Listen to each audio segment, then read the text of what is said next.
தேவனுடைய நாமம் பரிசுத்தப்படுவதாக. தேவனுடைய வார்த்தைக்கு நேராக போகலாம். இன்னைக்கு பார்க்க போகிற வார்த்தை என்னன்னு சொல்லி கேட்டிங்கன்னா, தலைப்பு தேவனுடைய வெளிச்சம், கர்த்தருடைய வெளிச்சம். அதை பற்றி நம்ம இன்னைக்கு பார்க்க போகிறோம். அதுக்கு ஆதாரமாக ஒரு வசனத்தை நம்ம படிக்கலாம் பாருங்களேன். மல்கியா 4வது அதிகாரம் 2வது வசனம். மல்கியா 4:2. ஆனாலும் என் நாமத்துக்கு பயந்திருக்கிற உங்கள் மேல் நீதியின் சூரியன் உதிக்கும், அதன் செட்டைகளின் கீழ் ஆரோக்கியம் இருக்கும், நீங்கள் வெளியே புறப்பட்டு போய் கொளுத்த கன்றுகளைப் போல் வளருவீர்கள். என் நாமத்திற்கு பயந்திருக்கிற உங்கள் மேல் நீதியின் சூரியன் உதிக்கும், அதன் செட்டைகளின் கீழே ஆரோக்கியம் இருக்கும். இன்றைக்கு நம்ம தேவனுடைய வெளிச்சத்தை குறித்து நம்ம பார்க்க போகிறோம். நாம் எல்லாருமே ஒரு நாள் அந்தகார இருளிலே, ஒரு நாள் இருளின் நாட்களிலே இருந்தோம். ஆனால் ஆண்டவராகிய இயேசு கிறிஸ்து இருளிலே இருக்கிற நம்மளை தேடி வந்து வெளிச்சத்துக்கு கொண்டு வந்து அழைத்த தேவனாக இருக்கிறாரு. நாம் ஒவ்வொருவருமே அந்த இருளிலிருந்து மீட்கப்பட்டவர்களாக இருக்கிறோம். அப்போது நம் மீது ஆண்டவர் இன்னைக்கு சொல்கிறாரு, நீதியின் சூரியன் உங்கள் மேல் உதிக்கும், அதன் செட்டைகளின் கீழே ஆரோக்கியம் இருக்கும் அப்படின்னு சொல்லி. அதே போல் சங்கீதத்துலேயும் ஒரு வசனம் நம்ம படிக்கிறோம். 36:9வது வசனத்தில், ஜீவ ஊற்று உம்மிடத்தில் இருக்கிறது, உம்முடைய வெளிச்சத்திலே வெளிச்சம் காண்கிறோம் அப்படின்னு சொல்லி நம்ம படிக்கிறோம். அப்போது இந்த உலகத்தில் பார்த்தீங்கன்னா வெளிச்சத்தையே வணங்குகிறவங்க அநேகர் இருக்கிறாங்க. வெளிச்சம்னு சொல்லும்போது சூரிய நமஸ்காரம்னு சொல்லுவாங்க பார்த்தீங்களா. சூரிய நமஸ்காரம் பண்ணுறாங்க. ஏன்னா அதில் ஏதோ ஒரு வல்லமை இருக்குது, ஏதோ ஒரு பவர் இருக்குதுன்னு சொல்லி அவங்களோட ஒரு நம்பிக்கை. ஆனால் இன்றைக்கு அந்த சூரியன் என்ன பண்ணுதுன்னா, இந்த முழு உலகத்துக்குமே அந்த சூரியன் தான் வெளிச்சத்தை கொடுக்குது. ஆனால் அந்த வெளிச்சத்தை கொடுக்கறதுனால அவங்க என்ன பண்ணுறாங்கன்னா, இதுதான் இந்த உலகத்துக்கு வெளிச்சமாக இருக்குதுன்னு சொல்லிட்டு அதை போய் வணங்குறாங்க. ஆனால் நீங்களும் நானும் வணங்குற தெய்வம் யாருன்னு சொல்லி கேட்டால், இந்த உலகத்துக்கே சூரியன் அந்த வெளிச்சத்தை கொடுக்குது பார்த்தீங்களா, அந்த சூரியனையே படைச்சதான தேவன், அவர் வல்லமை உள்ள தேவன். அப்போது அந்த தேவனை தான் நம்ம இன்றைக்கு ஆராதிக்கிறோம். அப்போ இந்த நாளில் கூட நம்ம ஏதோ ஒரு காரியத்தில் இருளான காரியத்தில் சிக்கி கொண்டு இருக்கலாம். இல்லை நம்மளுடைய வீட்டில் சூழ்நிலைகளில் ஏதோ ஒரு இருள், ஒரு அந்தகார இருள்னு சொல்லலாம். ஸோ அதில் நம்ம இருக்கலாம். கடந்த நாட்களில் கூட அங்கிள் இதை குறித்து எடுத்தாங்க. இருளில் இருக்கிற ஜனங்கள் ஒரு பெரிய வெளிச்சத்தை கண்டார்கள் அப்படின்னு சொல்லி. அப்போ இன்றைக்கு நம் மீது அந்த நீதியின் சூரியன் உதிக்கும் போது நமக்கு என்ன கிடைக்கும்னு சொல்லி கேட்டால், ஆரோக்கியம் கிடைக்கும். அப்போது ஆண்டவர் இந்த உலகத்தில் முதல்ல எதை படைச்சார்னு சொல்லி கேட்டால், வெளிச்சத்தை தான் ஆண்டவர் முதல்ல படைச்சார். அது எங்கே படிக்கிறோன்னா, ஆதியாகமம் 1:3 படிக்கிறோம். தேவன் வெளிச்சம் உண்டாக கடவுது என்றார், வெளிச்சம் உண்டாயிற்று. அப்போது தேவன் பேசின முதல் வார்த்தை என்னன்னு சொல்லி கேட்டால் வெளிச்சம். அப்போது ஆண்டவர் நம்மை பார்த்தோம் இன்றைக்கு பேசுகிற வார்த்தை, இருளிலே இருக்கிற இல்லை வல்லமையில் அகப்பட்டு கொண்டாயா, இன்றைக்கு உன் மீது வெளிச்சம் உதிக்கும் அப்படின்னு சொல்லி ஆண்டவர் பேசுகிறார். அப்போ நம்ம ரட்சிக்கப்படும் போதும் அந்த வெளிச்சத்தை நம்ம பார்த்து தான் நம்ம ரட்சிக்கப்பட்டோம். அப்போ நம்ம பார்த்து தேவன் சொல்லுகிற வார்த்தை தான், உன்னிடத்துல என்னுடைய வெளிச்சம் உண்டாக கடவுது. அப்போ அவருடைய வார்த்தை பொய் சொல்லாது, அது சொன்னால் ஆகும், கட்டளையிட நிற்கும் சொல்லி நம்ம படிக்கிறோம். அப்போ ஆண்டவர் நம்மளுடைய வாழ்க்கையை பார்த்து, ஆண்டவரே இன்றைக்கு நம்ம ஜெபிக்கும் போது என்னுடைய வாழ்க்கையில் நீங்கள் அந்த ஒரு வார்த்தையை சொல்லுங்கள். அப்போ அந்த இருளான காரியம் விலகி ஓடிடும். அப்போ அந்த வெளிச்சம், உம்முடைய நீதியின் சூரியன் என்னுடைய வாழ்க்கையிலே உதிக்கும். சரி, இந்த நீதியின் சூரியன் உதிக்கும் போது என்னுடைய வாழ்க்கையில் என்ன நடக்குதுன்னு சொல்லி கேட்டால், அடுத்த வார்த்தை, அதன் செட்டைகளின் கீழே ஆரோக்கியம் இருக்கும். நம்மளுடைய எல்லா தேவையும் சந்திக்கிறதான தேவன், அதில் சுகம் உண்டு, வல்லமை உண்டு, அதில் பலன் உண்டு. அப்போ அதன் கீழே நம்ம இருக்கும்போது ஆரோக்கியம் மட்டும்தான் நமக்கு இருக்குது. அப்போது ஒரு மனுஷன் இருளான இடத்துக்கு செல்லும்போது தான் ஆபத்து நேரிடக்கூடும். ஆனால் ஆண்டவராக இயேசு கிறிஸ்து அப்படிப்பட்டவராக இல்லை, ஆபத்திலிருந்து நம்மை மீட்டெடுத்த தேவனாக இருக்கிறார். நம்ம இன்றைக்கும் ஏதோ ஒரு ஆபத்தில், இல்லை ஏதோ ஒரு குழப்பத்தில், ஏதோ ஒரு சூழ்நிலையில் எல்லாமே இருட்டாகவே இருக்குது, ஒரு முன்னேற்றமே இல்லையே அப்படின்னு சொல்லி நமக்கு ஒரு எண்ணம் இருக்கலாம். ஆனால் அந்த நீதியின் சூரியன் நம் மீது உதிக்கும் போது தேவன் நம்மளுடைய வாழ்க்கையை வாய்க்க செய்கிற தேவனாக இருக்கிறார். அப்போ வெளிச்சம் நம்ம இடத்துல இருக்கும்போது பரிசுத்த ஆவியானவர் அந்த வெளிச்சத்தை நம்ம இடத்துல கொண்டு வருகிற தேவனாக இருக்கிறார். அப்போது இப்போ இந்த ரூமே எடுத்துக்கலாம். இப்போ இந்த லைட் ஆஃப் பண்ணிட்டா இந்த ரூமே ஃபுல்லாக இருட்டாயிரும். அப்போ இத்தனை பேருக்கும் இந்த ஒரு லைட்டு தான் வெளிச்சம் கொடுக்குது. இப்போ இந்த லைட் இல்லைன்னா ஃபுல்லாக இருட்டு தான். அப்போ இப்படிப்பட்ட லைட்டு தான் ஆண்டவராகிய இயேசு கிறிஸ்து நமக்குள்ளே இருக்கிறாரு. நம்மளே வெளிச்சத்தின் பிள்ளைகளாய் மாற்றுகிறார். அப்போ ஆண்டவராகிய இயேசு கிறிஸ்து என்னுடைய வாழ்க்கையில் வரும்போது என்னுடைய வாழ்க்கையே வெளிச்சமாக மாறிடும். அங்கே இருளுக்கு இடமே கிடையாது. இந்த லைட்டை நான் எந்த இருளில் கொண்டு போனாலோ அங்கே வெளிச்சம் வரமாட்டேன்னு சொல்லுமான்னு கேட்டால் கிடையவே கிடையாது. அது வந்து தான் ஆகணும். ஆண்டவராகி இயேசு கிறிஸ்து வந்தால், ஆண்டவராகி அந்த பரிசுத்த ஆவியானுடைய வல்லமை எனக்குள்ளே வந்தால் அங்கே இருளுக்கு இடமே இல்லை, சத்ருவின் கிரிகளுக்கு இடமே இல்லை, முன்னேற்றத்தை தடுக்கவே முடியாது. ஏன்னா பரிசுத்த ஆவியானுடைய வெளிச்சம் நம்ம இடத்துல இருக்கும்போது அங்கே இருளுக்கு இடமே கிடையாது. அப்போது நம்ம இன்னும் ஒரு எக்ஸாம்பிள் சொல்லணும்னா கூட, நம்ம காலையில் எந்திரிக்கும் போது, நம்ம தூங்கிட்டு எந்திரிக்கும் போது பார்த்தீங்கன்னா அது ரூமே இருட்டாக இருக்கும். நம்ம என்ன பண்ணுவோம், எடுத்தோன்னே போய் ஜன்னலையோ கதவோ திறப்போம், இல்லை அந்த ஸ்க்ரீனை ஒதுக்குவோம். ஏதோ ஒன்று அந்த ரூமுக்கு இருட்டாகுது. அந்த வெளிச்சத்தை வர வைக்கணும்னா ஒன்று லைட்டை போடணும், இல்லை ஏதோ ஒரு கதவோ ஜன்னலோ அந்த சூரிய வெளிச்சம் உள்ள வரத்துக்கு இடம் கொடுக்கணும். அதே போல தான் இன்றைக்கு ஆண்டவருக்கு நம்ம இடம் கொடுத்தா அந்த வெளிச்சம் நம்ம இடத்துல வரும். இல்லைன்னா ஆண்டவருக்கு இடம் கொடுக்கல, இல்லை அவர் அந்த வெளிச்சத்துக்கு வெளிச்சம் வரத்துக்கு நான் அதை அனுமதிக்கலன்னு சொல்லி கேட்டால் அந்த வெளிச்சத்தை நம்மளால் பார்க்க முடியாது. அப்போ முதலாவது நம்ம செய்ய வேண்டிய காரியம் என்னன்னு சொல்லி கேட்டால் அந்த வெளிச்சத்துக்கு நம்ம இடம் கொடுப்போம். எதுக்கு? பரிசுத்த ஆவியானவரே எனக்குள்ள வாங்க, அந்த வெளிச்சத்தின் ஆவியானவர் எனக்குள்ள வாங்க, இருளான காரியம் என்னை விட்டு இயேசுவின் நாமத்தில் வெளியேறுவதாக அப்படின்னு சொல்லி நம்ம ஜெபிக்கும் போது அந்த இருளான காரியம் வெளியேறுகிறதா இருக்குது. அப்போ ரட்சிப்பின் ஒளியை கொண்டு வருவதற்காக ஆண்டவராகிய இயேசு கிறிஸ்து வந்தார். பாவிகளை ரட்சிக்க இயேசு கிறிஸ்து வந்தார்.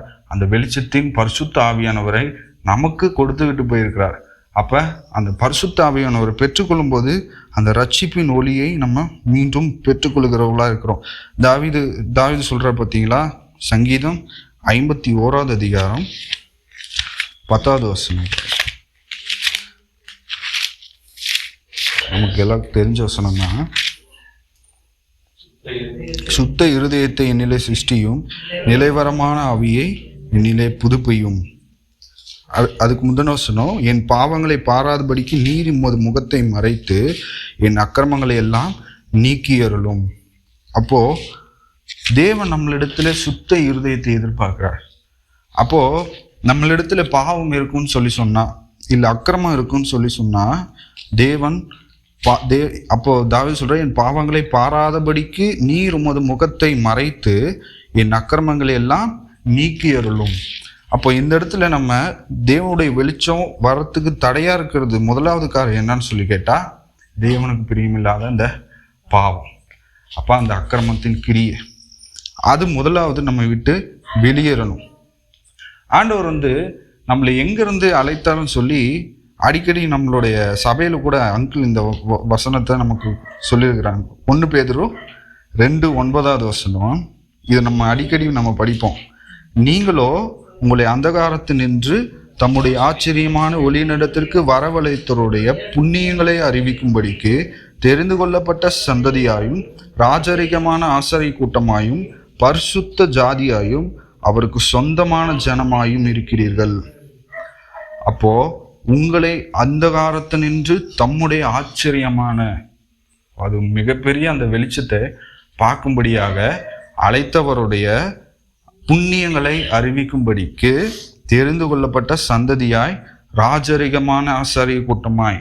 ஏதோ அழைக்கப்பட்டுட்டாங்க, ஏதோ ஆண்டவர் பிள்ளைங்க அப்படின்னு சொல்லி சொல்றதுக்கு இல்லை, ராஜரிக கூட்டமாய் அப்படின்னு சொல்லும்போது நமக்குள்ள ஒரு அதிகாரத்தை கொடுத்துருக்கிறார். என்ன அதிகாரம்? பிசாசை எதிர்க்கக்கூடிய அதிகாரம். அதுதான் நம்ம லூக்கால படிக்கிறோம் பார்த்தீங்களா, 10வது அதிகாரம். அந்த வசனம் படிக்கிறோம். என்னன்னு சொல்லி கேட்டா, சர்ப்பங்களையும் தேள்களையும் மிதிக்கவும் சகல அதிகாரங்களையும் மேற்கொள்ளவும் உங்களுக்கு அதிகாரம் கொடுத்துருக்கிறேன்னு சொல்லுது. அப்ப ராஜரிகமான ஆசாரிய கூட்டமாயும் பரிசுத்த ஜாதியாயும் அவருக்கு சொந்தமான ஜனமாய் இருக்கிறோம். அப்படி இருக்கும்போது தேவனுடைய ஒளி என்னிடத்துல வரும்போது இருளான காரியம் என்னை விட்டு வெளியேறுகிறதா இருக்கிறது. அப்போ இன்றைக்கு நம்ம முதலாவது நம்ம ஒரு காரியத்தை நம்ம பார்க்க போகிறோம். என்னன்னு சொல்லி கேட்டா, ஆண்டவராக இயேசு கிறிஸ்து என்னுடைய வாழ்க்கையில ஒளியா இருக்கிறார். அவருடைய ஒளி எனக்குள்ள வரும்போது, அந்த வெளிச்சம் எனக்குள்ள வரும்போது இருளான காரியம் என்னை விட்டு வெளியேறுகிறதா இருக்கிறது. அது இன்னொரு வசனத்து மூலியமா கூட நம்ம படிக்கலாம். யோவான் 1வது அதிகாரம் 9வது வசனத்துல நம்ம படிக்கிறோம், உலகத்திலே வந்து எந்த மனுஷனையும் பிரகாசிக்கிற ஒளியே அந்த மெய்யான ஒளி அப்படின்னு சொல்லி நம்ம படிக்கிறோம். ஒரு டைம் ஒரு சம்பவம் உண்மையா நடந்தது. ஒரு சம்பவம் நான் சொன்னேன் பார்த்தீங்களா, சூரிய நமஸ்காரம் பண்ணுவாங்கன்னு சொல்லி.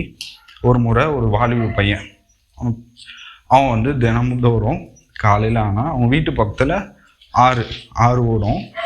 அவன் இயேசுவை அறியாத ஒரு குடும்பம். அவன் தினந்தோறும் என்ன பண்ணுவான்னா, காலையில் எழுந்திரிச்சு போய் அந்த சூரியனை பார்த்து நமஸ்கரிச்சுட்டு அதை கும்பிட்டுட்டு வருவான். இந்த மாதிரி தினமும் அந்த சூரியனை பார்த்து அதை அதை அதை அதை தெய்வமாக கும்பிட்றாங்க. அந்த கும்பிட்டு வர அந்த மகன்.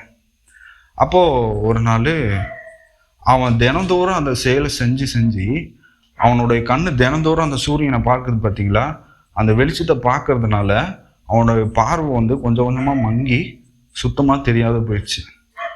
அப்போ அவங்க டாக்டரை போய் பார்க்குறாங்க, என்னாச்சுன்னு சொல்லி. அப்போ அவங்க வந்து என்னாச்சுன்னு தெரியலேன்னு சொல்லி பதட்டமாகறாங்க. அந்த இடத்துல அந்த பையனுக்கு வந்து அந்த சூரியனை பார்த்து கண்ணே தெரியாமல் போயிடுச்சு, அந்த வெளிச்சத்தை பார்த்து. ஸோ அப்போ வந்து அவங்க வந்து அந்த திரும்ப அந்த கண்ணு அந்த பார்வையை வர வைக்கணும்னு சொல்லி ட்ரை பண்ணுறாங்க. ஆனால் அது வர வைக்க முடியல. அது வந்து ரொம்ப அந்த செயல் வந்து செயலிழந்து போயிடுச்சு. அந்த கண்ணில் போகிற நரம்பு வந்து அந்த வெளிச்சத்தை பார்த்து செயலிழந்து போயிடுச்சு அப்படின்னு சொல்லுவாங்க. ரொம்ப பக்தி உள்ள அந்த மனுஷன் அவன் அப்படி பண்ணான். அப்போது இந்த சம்பவத்தை கேட்கும்போது அந்த வெளிச்சத்துக்கே அவ்வளோ பவர் இருக்குது. எந்த வெளிச்சம்?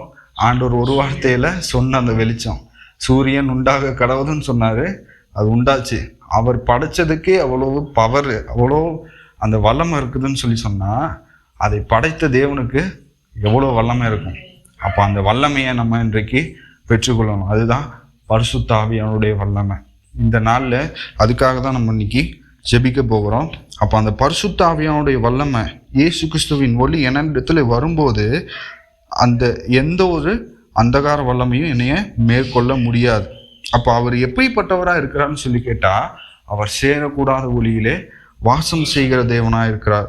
அது 1 தீமோத்தேயு 6வது அதிகாரம் 16வது வசனத்தில் படிக்கிறோம். சேரக்கூடாத ஒளியில் வாசம் பண்ணுகிறவரும் மனுஷரில் ஒருவரும் கண்டிராதவரும் காணக்கூடாதவருமாய் இருக்கிறார். மோசே வந்து ஆண்டவர்கிட்ட கேட்குறாரு, ஆண்டவரே நான் உங்களை பார்க்கணும் அப்படின்னு சொல்லி எனக்கு ஆசையாக இருக்குதுன்னு சொல்லி மோசே கேட்டார். அப்போ தேவன் சொல்கிறாரு, என்னை பார்த்தா அவன் உயிரோட இருக்கக்கூடாது அப்படின்னு சொல்கிறார். அப்போது ஆண்டவர் வந்து என்ன சொல்கிறாருன்னா, நான் வந்து சரி உனக்கு ஒரு சான்ஸ் தரேன். நீ வந்து காலையில் சீக்கிரமாக ஏர்லி மார்னிங் எந்திரிச்சு சீனாய் மலைக்கு உச்சியில் வந்து நில்லு, நான் என்னைய வெளிப்படுத்துகிறேன்னு சொல்கிறாரு. அப்போ போகும்போது தான் அவருடைய பின் பக்கத்தை மோசே வந்து பார்க்குறார். இந்த இடத்துல இந்த சம்பவம் நமக்கு எல்லாருக்கும் தெரியும். இந்த இடத்துல கவனிக்க வேண்டியது என்னன்னு சொல்லி கேட்டால், ஆண்டவரை பார்த்து தேவனே சொன்னார், என்னை பார்க்குறவன் உயிரோட இருக்கக்கூடாது அப்படின்னு சொல்லி. ஆனால் மோசே பார்த்தாரு. மோசே பார்த்துட்டு உயிரோடு இருந்தார். ஏன்னு சொல்லி கேட்டால், ஆண்டவர் அவருக்கு ஒரு கிருபையை கொடுத்துருந்தார். அப்போது அது விலகாத கிருபையாக இருந்துச்சு. நீ என்னை பார்த்தா இருக்க மாட்டப்பா, ஆனால் என்னுடைய கிருபையினால நான் உனக்கு அந்த காட்சியை காட்டுறேன்னு சொல்லி ஆண்டவர் அந்த இடத்துல செயல்பட்டார். அப்போ தேவனுடைய அந்த அந்த வெளிச்சம் நம்ம இடத்துல வரும்போது அது வந்து சுற்றி இருக்கிறவங்க பார்க்கும்படியாக தேவன் நம்மை சாட்சி உள்ளவர்களாக எடுத்து நிறுத்துவார். அப்போ நம்ம ஒளியாய் வெளிச்சத்தின் பிள்ளைகளாய் மாறும்போது அது கண்டிப்பாக நடக்கும். அப்போ இன்றைக்கு நம்ம ஏதோ ஒரு இருளில், இன்னைக்கு நான் இருட்டில் உட்காந்துட்டு இருக்கிறேன்பா, இதுலேருந்து எப்படி முன்னேறதுன்னு தெரியல, அடுத்த ஸ்டெப் என்ன எடுக்கிறதுன்னு தெரியல, ஏதோ ஒரு காரியத்தில் நம்ம ஒரு குழப்பி போய் சோர்வா அப்படி உட்காந்து இருக்கலாம். ஆனால் ஆண்டோடைய வெளிச்சம் வந்தால் போதும், ஒரு நொடியில் அந்த சூழ்நிலைகள் மாறும். நொடியில் அந்த வியாதிகள் மாறும். அதுதான் ஆண்டவர் சொல்றாரு, நீதியின் சூரியன் நம்மில் உதிக்கும் போது செட்டைகளின் கீழே ஆரோக்கியம் கண்டிப்பாக உண்டாகிறதா இருக்கிறது. அந்த காரியத்தை நம்ம மறந்து விடவே கூடாது. அப்போ இன்றைக்கும் ஒரு வசனத்தை நம்ம படிக்கலாம் பாருங்களேன். மத்தேயு 5வது அதிகாரம் 14, மத்தேயு 5:14. நீங்கள் உலகத்துக்கு வெளிச்சமாய் இருக்கிறீர்கள், மலையின் மேல் இருக்கிற பட்டணம் மறைந்திருக்க மாட்டாது. 16வது வசனம், இவ்விதமாய் மனுஷர் உங்களுக்கு நற்கிரியைகளை கண்டு பரலோகத்தில் இருக்கிற உங்கள் பிதாவை மகிமைப்படுத்தும்படி உங்கள் வெளிச்சம் அவர்கள் முன்பாக பிரகாசிக்க கடவுது. அப்போ மனுஷருக்கு முன்பாக பிரகாசிக்க பண்ணும்படியாய் நம்மளுடைய இருளான காரியத்தை மாத்திரமல்ல, நம்மை சுற்றியுள்ள ஜனங்களையும் பிரகாசிக்க பண்ணும்படியாய் கர்த்தர் நம்மை அழைத்த தேவனாக இருக்கிறார். அப்போ உங்கள் வெளிச்சம் அவர்கள் முன்பாக பிரகாசிக்க கடவுது. இவ்விதமாய் நம்மளுடைய கிரியைகளை கண்டு. அப்போ இதுக்கு முக்கியமான காரியம் என்னன்னு சொல்லி பார்த்தோம்னா, பாவமான கிரியோ அக்கிரமான கிரியோ நம்ம இடத்துல கண்டிப்பாக இருக்கக்கூடாது. இல்லைன்னு சொல்லி சொன்னா அப்போ தேவனுடைய வெளிச்சம் நம்ம இடத்துல இருக்கும். அப்போ நம்ம இடத்துல இருந்து அந்த நற்கிரியை வெளிப்படும் போது அந்த வெளிச்சம் அவர்களையும் பற்றி பிடிக்கிறதா இருக்கிறது. ரெண்டாவது ஒரு வெளிச்சம் இருக்குது. முதலாவது பார்த்தோம் இயேசு கிறிஸ்துவின் ஒளி, அந்த மெய்யான ஒளி. ரெண்டாவது ஒரு காரியம் இருக்குது. என்னன்னு சொல்லி கேட்டா, அது ஒரு முக்கியமான ஒரு காரியம். என்னன்னு சொல்லி கேட்டா, வேதத்தினுடைய வெளிச்சம். ஏசாயா 51வது அதிகாரம் 4வது வசனத்துல நம்ம படிக்கிறோம், வேதம் என்னிலிருந்து வெளிப்படும், என் பிரமாணத்தை ஜனங்களின் வெளிச்சமாக ஸ்தாபித்தேன். கர்த்தர் வெளிச்சமாக இருக்கிறார், அவருடைய வார்த்தையும் வெளிச்சமாக தான் இருக்கிறது. அப்போ நம்ம நடக்க வேண்டிய வழியை நமக்கு காட்டுகிறதா இருக்கிறது. நம்ம எப்படி போகணும், எந்த திசையில் போகணும்னு சொல்லி நமக்கு அந்த வேதம் தான் நமக்கு சத்தியம். வேதம் சொல்லுகிற பாதையில் நம்ம நடக்கும்போது வெளிச்சத்தை நோக்கி நம்ம நடக்கிறோம். ஆண்டவரை நோக்கி நடக்கிற அந்த வழி இடுக்கமான வாசல் தான். ஆனால் அதில் நடக்கும்போது கர்த்தர் நம்முடைய கரத்தை பிடித்து வழி நடத்துகிற தேவனாக இருக்கிறார். ஒரு தகப்பன் தன் பிள்ளையை தாங்குகிறது போல தகப்பன் ஆண்டவராகிய இயேசு கிறிஸ்து நம்மை சுமக்கிற தகப்பனாக இருக்கிறார், நம்மை ஏந்துகிற தகப்பனாக இருக்கிறார், நம்மளுடைய பாவங்களை மன்னிக்கிற தகப்பனாக இருக்கிறார். பாவங்களை மன்னிக்கிறது மாத்திரம் இல்லை, அதை மறந்து போகிற தேவனாக இருக்கிறார். ஆண்டவர் ஒரு ஒரு ஒரு கதையை நான் ஒன்று கேட்டேன்.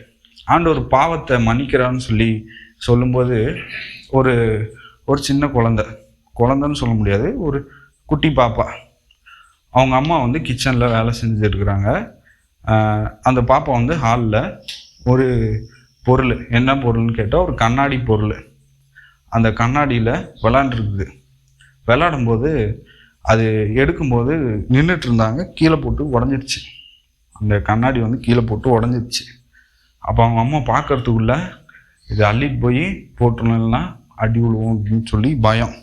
அந்த பொண்ணு என்ன பண்ணுதுன்னா, 2 காரியம் பண்ணலாம். ஒன்று, அசாத அள்ளிட்டு போய் குப்பையில் போட்டு தெரியாதுன்னு சொல்லிடலாம், அது பொய், மறைக்கிறதா இருக்கும். ரெண்டாவது ஒன்று பண்ணலாம், போய் அம்மாக்கிட்டேயே அம்மா நான் இதை பண்ணேன், இது விழுந்துருச்சு, என்னை மன்னிச்சிருங்க அப்படின்னு சொல்லலாம்.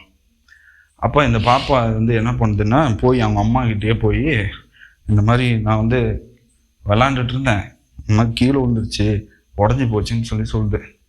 அப்போ அவங்க அம்மா சொல்கிறாங்க, இனிமே இது எடுக்கக்கூடாது. ஒரு மிரட்டுறாங்க, நீ எதுக்கு இதில் விளாண்ட அப்படின்னு சொல்லிட்டு அதை அள்ளிட்டு கொண்டு போய் டஸ்ட்பினில், அந்த குப்பை தொட்டியில் போட்டுறாங்க. போட்டோன்னே அந்த பாப்பா அவங்க போட்டுட்டு வந்துட்டாங்க. அவங்க போய் அவங்க வேலையை பார்க்குறாங்க. அப்போ அந்த பாப்பா போய் டஸ்ட்பினில் போட்டுட்டு உள்ளே வந்துடுச்சு. இப்போ அந்த பாப்பா திரும்ப போய் டஸ்ட்பினில் விழுந்ததை எடுத்துகிட்டு திரும்ப அவங்க அம்மாகிட்ட காட்டி, அம்மா நான் கீழே போட்டுட்டேன், உடஞ்சி போச்சு, இது தெரியாமல் போட்டேன்னு சொல்லுமா.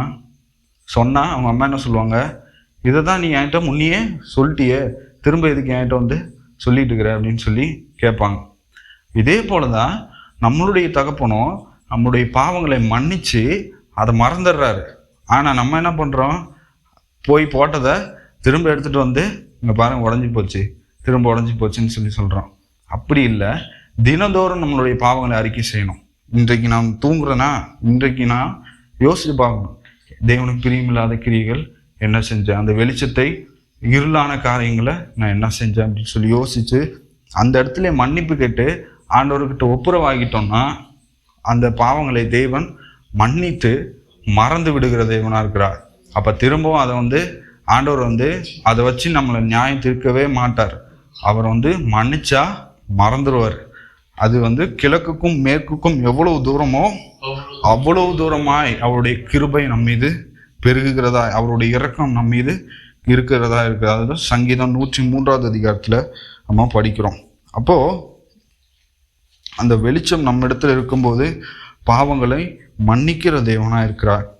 அப்போ இன்னொரு வசனம் கூட படிக்கலாம் பாருங்களேன், நமக்கு தெரிஞ்ச வசனம் சங்கீதம் 119 105வது வசனம். உம்முடைய வசனம் என் கால்களுக்கு தீபமும் என் பாதைக்கு வெளிச்சமுமா இருக்கிறது. நான் நடக்க வேண்டிய பாதைகளை எனக்கு காட்டுகிறதா, என் கால்களுக்கு தீபம் என்னுடைய பாதைக்கு வெளிச்சமா இருக்கிறது. அப்போ வேதமே நமக்கு வெளிச்சமா இருக்கிறது. நீதிமொழிகள்ல படிக்கிறோம் பார்த்தீங்களா, அதுவும் அந்த நீதிமொழிகள் 6:23 கட்டளையே விளக்கு வேதமே வெளிச்சம். அப்போ வேதாகமம் நமக்கு வெளிச்சத்தை காட்டுகிறதாய் இருக்கு. இந்த வேதத்தை நம்ம வாசிக்கும் போது நம்முடைய வாழ்க்கையில இருளான காரியம் கண்டிப்பாக இருக்காது. வெளிச்சம் மாத்திரம்தான் இந்த வேதத்திலிருந்து புறப்படுகிறதா இருக்கிறது. அப்போ இந்த வேதத்தை நம்ம படிக்கும்போது தேவனுடைய சித்தம் என்னன்னு சொல்லி நமக்கு அந்த வெளிச்சமான பாதையை நமக்கு காட்டுகிறதா இருக்கிறது. நமக்கு தெரிஞ்ச ஒரு சம்பவம் கூட நம்ம படித்தோம் பார்த்தீங்களா, அதாவது அப்போஸ்தலர்ல பவுலும் சீலாவும் சிறைச்சாலையில் அடைக்கப்படுறாங்க. அடைக்கப்படும் போது அங்கே சிறைச்சாலையில் அவங்க என்ன பண்ணுறாங்கன்னா துதிக்க ஆரம்பிக்கிறாங்க. அந்த இடத்துல இந்த காலத்தில் தான் நமக்கு லைட்டு பல்பு பார்க்குற இடம்லாம் வெளிச்சம். அப்போல்லாம் அப்படி இருக்காது, அப்படி இல்லை. அந்த காலத்தில் என்ன இஞ்சி போனால் வெளிச்சம் தரத்துக்கு அது என்ன யூஸ் பண்ணாங்கன்னு தெரியல, ஒரு விளக்கு எடுத்துக்கலாம். விளக்கு எவ்வளோ தூரம் வெளிச்சம் தரும், அது இங்கேருந்து கொஞ்சம் சரௌண்டிங் தான் வெளிச்சம் வரும். அப்போ அந்த காலத்தில் ஃபுல்லாகவே இருட்டாக தான் இருந்திருக்கும். ஆனால் அவங்க இருட்டை பார்த்து அவங்க சோர்ந்து போய் இருட்டுன்னு சொல்லும்போது அந்த இடமும் இருட்டு, அவங்களுடைய வாழ்க்கையும் இருளான ஒரு பகுதியில் தான் இருந்துச்சு. அங்கே இருக்கிறவங்க எல்லாரும் அவங்கள எதிர்த்து அவங்கள போய் சிறைச்சாலையில் அடைச்சிட்டாங்க. ஆனால் அவங்க அதெல்லாம் பார்த்து எதுக்கும் அஞ்சாமல் அவங்க முதல்ல என்ன பண்ணாங்கன்னு சொல்லி பார்த்தா தேவனை ஜெபம் பண்ணி துதிக்க ஆரம்பிக்கிறாங்க அந்த இடத்துல. அப்போ அந்த இருட்டில் ஐயோ எனக்கு இருட்டு வந்துடுச்சு, எனக்கு இந்த சூழ்நிலை இப்படி எனக்கு சாதகமாக இல்லாமல் வந்துடுச்சு, என்னை அமுழ்த்துற மாதிரி வந்துடுச்சு, என்னோட வாழ்க்கையில் ஒரே போராட்டமாக இருக்குது அப்படின்னு சொல்லி அதை பார்த்து பயப்படாமல் அஞ்சாமல் அந்த இடத்துலையே தேவனை துதிக்க ஆரம்பிக்கிறாங்க. துதிக்கும் போது அவர்களுடைய கட்டுகள் மாத்திரம் இல்லை, அங்குள்ள எல்லாருமே அவங்கள பார்த்து அந்த கட்டுகள் கலன்று போயிட்டுன்னு சொல்லி நம்ம படிக்கிறோம். அங்கே இருக்கிறவங்களுக்குலாம் வேற என்ன வேலை இருந்திருக்கும், சும்மா தான் இருந்திருப்பாங்க. அப்போ அவங்க என்னதான் பண்ணுறாங்கன்னு சொல்லி வேடிக்கை பார்த்துருப்பாங்க. அப்போ அவங்கள பார்த்தவங்களுக்கு என்னாச்சுன்னா அவங்களுடைய கட்டுகள் கலன்று போயிட்டு அப்படின்னு சொல்லி நம்ம படிக்கிறோம். அப்போ அதை பார்த்தோம், அங்கே இருக்கிற அந்த காவல்காரர் என்ன பண்ணுறாரு, போச்சு என்னமோ ஆகி போச்சு. ஒரு அந்த துதிக்கும் போது என்ன நடந்திருக்கும்னா அந்த இடத்துல அந்த பூமி அசைந்ததுன்னு சொல்லி போட்டிருக்குது. அப்போ அது ஒரே இருட்டாக இருந்திருக்கும், திடீர்னு ஒரு மின்னல் அடித்த மாதிரி ஒரு வெளிச்சம் வந்திருக்கும். அதை பார்த்தோன்னா அந்த காவல்காரன் நடுங்கி போயிட்டான். போச்சு இந்த இடத்துல என்னமோ நடக்க போகுது அப்படின்னு சொல்லி அவன் போய் சாக போகிறான். இங்கே இருக்கிறவங்க ஓடி போயிடுறான், அவன் போய் சாக போகிறான். அப்போ அந்த இடத்துல பவுலும் சீலாவும் சொல்கிறாங்க, நாங்கள் இங்கே தான் இருக்கிறோம், பயப்படாத அப்படின்னு சொல்லிட்டு அவருக்கு சுவிசேஷத்தை சொல்லும்போது அப்போ நான் என்ன பண்ணணும்னு சொல்லும்போது தான் அந்த குடும்பமாக அந்த இடத்துல காவல்காரர் ரட்சிக்கப்படுறதை நம்ம பார்க்குறோம். நம்ம நமக்கு எதிராக வருகிற போராட்டத்தை பார்த்து பயப்படாமல் நம்ம ஜெபிக்கிறத மாத்திரம் செய்யும்போது, துதிக்கிறத மாத்திரம் செய்யும்போது, மூன்றாவதாக நம்ம பார்க்குறோம் அந்த மின்னலை போல வெளிச்சம். அது அதுக்கு பயங்கர பவர் இருக்குது. அப்போ அந்த வெளிச்சம் நம்ம இடத்துல வரும்போது, ஆண்டவருடைய அந்த வெளிச்சம் நம்ம இடத்துல வரும்போது எந்த காரியமும் எந்த அந்தகாரமும் நம்மளை அமிழ்த்த முடியாது அப்படிங்கிறத நம்ம இந்த இடத்துல பார்க்குறோம். அப்போது தேவனுடைய வெளிச்சம் என்னிடத்துல வரும்போது நான் மற்றவங்களுக்கு வெளிச்சம் கொடுக்கிறவனா இருக்கிறேன். அதை தான் நம்ம படிக்கணும். இன்னொரு வசனம் கூட நம்ம படிக்கலாம் பாருங்களேன். அப்போஸ்தலர்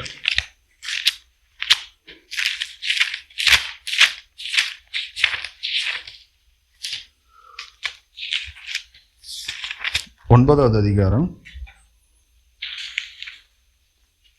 3வது வசனம். அவன் பிரயாணமாய் போய் தமஸ்குவுக்கு சமீப போது சடுதியிலே வானத்திலிருந்து ஒரு ஒளி அவனை சுற்றி பிரகாசித்தது. அவன் தரையிலே விழுந்தான். அப்பொழுது சவுலே சவுலே, நீ என்னை ஏன் துன்பப்படுத்துகிறாய் என்று தன்னுடனே சொல்லுகிற ஒரு சத்தத்தை கேட்டான். அதற்கு அவன், ஆண்டவரே, நீர் யார் என்றான். அதற்கு கர்த்தர், நீ துன்பப்படுத்துகிற இயேசு நானே. முள்ளில் உதைக்கிறது உனக்கு கடினமாம் என்றார். அப்போ இந்த இடத்துல ஒரு காரியத்தை பார்க்குறோம். பவுல் பிரயாணமாக பண்ணும்போது திடீர்னு ஒரு மின்னல் போல ஒரு வெளிச்சம் அவருடைய முகத்தில் படும்போது பயந்து போயிடுறாரு. பயந்து போயிட்டு தான் ஒரு சத்தம் வருது. அந்த வெளிச்சத்தில் ஒரு சத்தம் வருது.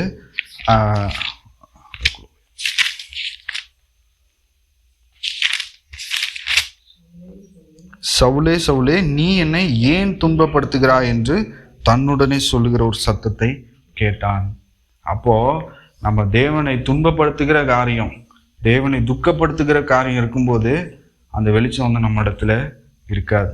அப்போ இந்த இடத்துல சொல்றாரு, ஆண்டவரே நீர் யார் என்றான். அதற்கு கர்த்தர், நீ துன்பப்படுத்துகிற இயேசு நானே.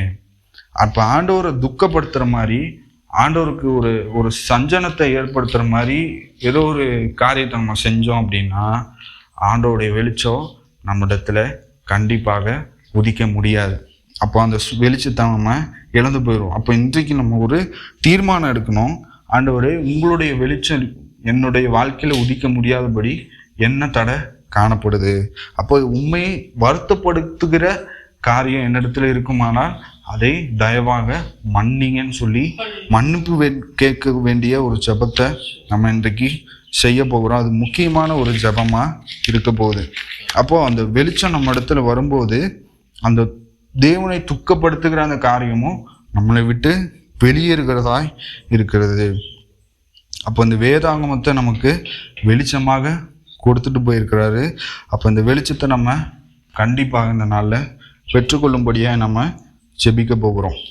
சரி, இப்போ இந்த வெளிச்சம்னு சொல்லும்போது பரிசுத்த ஆவியானுடைய வெளிச்சம்னு சொன்னோம். அப்போ அந்த பரிசுத்த ஆவியானுடைய வல்லமை, அந்த வெளிச்சம் வரும்போது, பரிசுத்த ஆவியானோட அந்த வல்லமை எம்எல்ஏ இருக்கும்போது அந்த இருளான காரியம் வெளியேறுதுன்னு சொல்லி பார்த்தோம். அப்போ அதுக்கு ஒரு வசனம் நம்ம படிக்கலாம் பாருங்களேன்.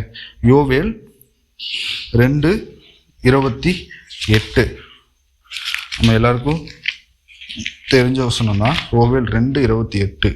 அதற்கு பின்பு நான் மாம்சமான யாவர் மேலும் என் ஆவியை ஊற்றுவேன். அப்பொழுது உன் குமாரரும் குமார்த்திகளும் தீர்க்க தரிசனம் சொல்லுவார்கள். உங்கள் மூப்பர்கள் சொப்பனங்களையும் உங்கள் வாலிபர் தரிசனங்களையும் காண்பார்கள். நான் மாம்சமான யாவர் மேலும் என் ஆவியை ஊற்றுவேன். அந்த ஒரு காரியத்தை நம்ம பார்க்க போகிறோம்.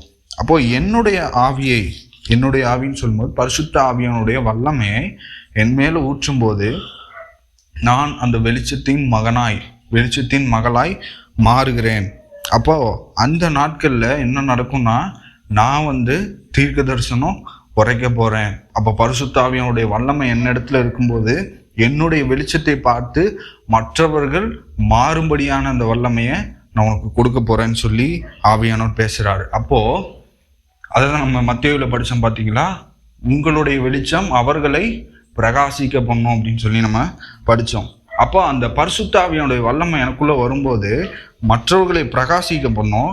அப்போ நான் பேசக்கூடிய வார்த்தை கூட அவங்கள தொடும். ஏன்? எனக்குள்ள எந்த பாவமும் இல்லை, எந்த அக்கிரம கிரியைகளும் இல்லை, தேவனை வருத்தப்படுத்துகிற காரியம் இல்லை, தேவனுடைய வெளிச்சம் மாத்திரம்தான் இருக்குதுன்னு சொன்னா அப்போ நான் பேசுறேன் பார்த்தீங்களா ஒரு வார்த்தை, அது கண்டிப்பாக கேட்கக்கூடிய இருதயத்தை தொடும். அவங்க எந்த காரியத்தில் இருந்தாலும் அது மாற்றக்கூடிய வல்லமையாக இருக்கிறது. அப்போ அந்த பரிசுத்த ஆவியினுடைய வல்லமையை நம்ம கண்டிப்பாக பெற்றுக்கொள்ளணும். அப்போ அந்த பரிசுத்த ஆவியினுடைய வல்லமை எனக்குள்ள வரும்போது இருளான ஜனங்கள் பெரிய வெளிச்சத்தை என் மூலியமாக பார்க்க போகிறார்கள். அப்போ இந்த நாளில் நம்ம அதற்காக தான் ஜெபிக்க போகிறோம். கர்த்தாவே, என்னை நீங்க எதுக்கோ சும்மா இருக்கிறதுக்காக அழைக்கல, ராஜரிகமான ஆசாரிய கூட்டமாக என்னை அழைச்சிருக்கிறீங்க. பரிசுத்த ஜாதியாக என்னை அழைச்சிருக்கிறீங்க. அந்தகார இருளிலே இருக்கிற ஜனங்களை மீட்கும்படியாக என்னை அழைச்சிருக்கிறீங்க. என்னை வெளிச்சத்தின் பிள்ளைகளாய் மாற்றுங்க. அப்போ என்னிடத்துல அந்த வெளிச்சம் இருக்கும்போது நான் மற்றவர்களையும் பிரகாசிக்க பண்ணுகிற அந்த வெளிச்சமாய் என்னை நீங்க மாற்றுங்க ஆண்டவரே. நீங்க வெளிச்சத்தின் பிள்ளைகளாய் மாறும்போது நீங்க ஆவிக்குரிய வாழ்க்கையில மாத்திரம் இல்லை, பிசிக்கலாவும் இந்த உலகத்துல இருக்கிற இந்த வீட்டில் கூட பெரிய வெளிச்சத்தை நம்மளுடைய கண்களால நம்ம பார்க்க போகிறோம். அப்போ நம்ம அதற்காக ஜெபிக்க போகிறோம். அப்போ கர்த்தாவே, உங்களுடைய வெளிச்சம் என்னுடைய இருதயத்துல பிரகாசிக்க கடவுது. உம்முடைய வெளிச்சம் என்னுடைய இருதயத்துல பிரகாசிக்கணும்னு சொல்லி நம்ம ஜெபிக்க போகிறோம். ஜெபிக்கலாமா? கர்த்தாவே, உமக்கு நன்றி சொல்லுவோம்ப்பா. இரக்கமுள்ள தகப்பனே, நன்றி ஆண்டவரே, நன்றி ஆண்டவரே. நீங்க பேசின வார்த்தைகளுக்காக நன்றி அப்பா. கர்த்தாவே இயேசுப்பா, நீங்க எங்களோடு பேசின அந்த வார்த்தைகளுக்காக உமக்கு நன்றி செலுத்துறோம் அப்பா. கர்த்தாவே, உங்கள் மேல் நீதியின் சூரியன் உதிக்கும் என்று சொன்னீரே அப்பா.